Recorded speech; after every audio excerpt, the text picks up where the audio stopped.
മാണിക്കുഞ്ഞേ. അയ്യോ, എന്താ മാണിക്കുഞ്ഞേ ഇത്? നവീൻ നിർബന്ധിച്ച് ചെറിയൊരു ചടങ്ങിന് ഞാൻ സമ്മതിച്ചു. അതിന് ഇതൊക്കെ എന്തിനാ? അമ്മ ഇക്കാര്യത്തിൽ ഇടപെടണ്ട. അച്ഛന്റെ അമ്മയുടെ വിവാഹ വാർഷികം നല്ല രീതിയിൽ ആഘോഷിക്കണേ മാണിക്കുഞ്ഞേന്ന് നവീൻ സാർ എന്നോട് പറഞ്ഞു. ഞാൻ അനുസരിക്കുന്നു. ഇതൊന്നും നവീൻ പറഞ്ഞതല്ല, മാണിക്കുഞ്ഞിന്റെ സ്വന്തം ഇഷ്ടം. ആണോ? ഇത് മാണിക്കുഞ്ഞിന്റെ സ്വന്തം വീടാണോ? അപ്പൊ പിന്നെ മാണിക്കുഞ്ഞിന്റെ ഇഷ്ടങ്ങളൊക്കെ നടത്താം.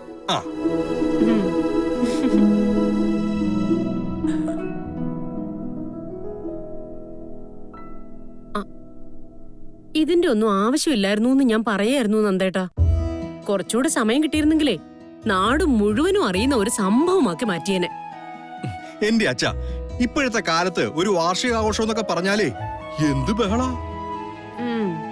ഇതിപ്പോ നിങ്ങൾ രണ്ടാളും ഓടിച്ചാടി നടക്കൂല്ലേ? കുഴിയിലേക്ക് കാലു നീട്ടി ഒന്നിനും പറ്റാണ്ടിരിക്കുന്നവര് പോലും അവരുടെ വാർഷികം ആഘോഷിക്കുന്നതേ നാട്ടുകാരെ മുഴുവൻ വിളിച്ച് സദ്യയും കൊടുത്ത് അങ്ങനെയാ. സുമിത്രേ, മാണിക്കുഞ്ഞിനോട് തർക്കിച്ചിട്ട് കാര്യമില്ല. കളരിക്കൽ തറവാട്ടിലെ ഒരു കാര്യം എന്ന് പറഞ്ഞാ മാണിക്കുഞ്ഞിന് അതവന്റെ ജീവന് തുല്യ. അല്ലേ മാണിക്കുഞ്ഞ്? സംശയം എന്താ? മാണിക്കുഞ്ഞിന് ഈ ശരീരത്തിലുള്ള ചോര മുഴുവൻ നവീൻ സാർ തരുന്ന കാശാ. അപ്പൊ പിന്നെ ഈ മാണിക്കുഞ്ഞ് ആർക്കു വേണ്ടിട്ടാ ചാകേണ്ടത്? കളരിക്കൽ തറവാടിന് വേണ്ടി.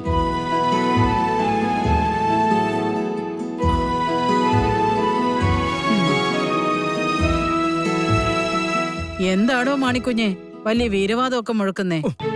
ഒന്നുമില്ല മുത്തശ്ശി, ഞാൻ വെറുതെ രണ്ട് ബലൂണോട് ഒട്ടിക്കുന്നതിനാ അമ്മ വെറുതെ ദേഷ്യപ്പെടുന്നത്. അതെന്താ സുമിത്രേ? ദേഷ്യം പിടിച്ചോന്നും അല്ലമ്മേ, വെറുതെ പറയുന്നതാ. ഇതിന്റെ ഒക്കെ ആവശ്യം എന്താന്ന് ചോദിച്ചു, അത്രേ ഉള്ളൂ. അതിനാ ഞാൻ ദേഷ്യം പിടിച്ചു എന്നൊക്കെ പറയുന്നത്. ഇതിന്റെയൊക്കെ ആവശ്യക്കാരൻ വരുന്നുണ്ട്. ചോദ്യങ്ങളൊക്കെ നേരിട്ട് ചോദിച്ചോ, എനിക്കിവിടെ വേറെ പണിയുണ്ട്. എന്താമേ? ആരും അറിയാതെ ഒരു ചടങ്ങ് മതിയെന്ന് പറഞ്ഞിട്ട് ഇത് വല്ലാതെ കൊഴുപ്പിക്കുന്നതിന്റെ പരാതിയാ നിന്റെ അമ്മയ്ക്ക്. അതാണോ? ഇത്തവണ എങ്ങനെയങ്ങ് പോട്ടെ. അടുത്ത പ്രാവശ്യം ഈ സിറ്റിയിലെ ഏറ്റവും വലിയ ഓഡിറ്റോറിയത്തിൽ വെച്ച് അച്ഛന്റെ അമ്മയുടെ വിവാഹ വാർഷികം നടത്തും. കണ്ടോ നന്ദേട്ടാ, ഇതൊക്കെ എന്റെ അവകാശമല്ലേ അമ്മേ? അടുത്ത വർഷം മുതലേ കളരിക്കലെ കൊച്ചു കൊച്ചു ആഘോഷങ്ങൾക്ക് പോലും അല്പം നിറം കൂടും. കാരണം എന്താ? അടുത്ത വർഷം ഇതൊക്കെ കാണാൻ വേറൊരാളും കൂടി ഉണ്ടാവുമല്ലോ. നവീൻ സാറിന്റെ ഗാഥാമാടം അല്ലേ സാറേ?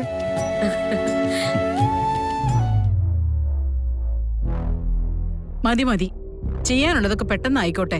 സുമിത്രേ, നീങ്ങ വന്നേ.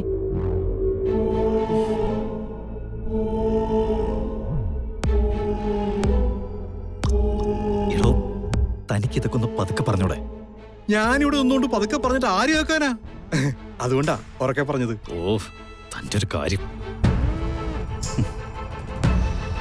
കൃഷ്ണ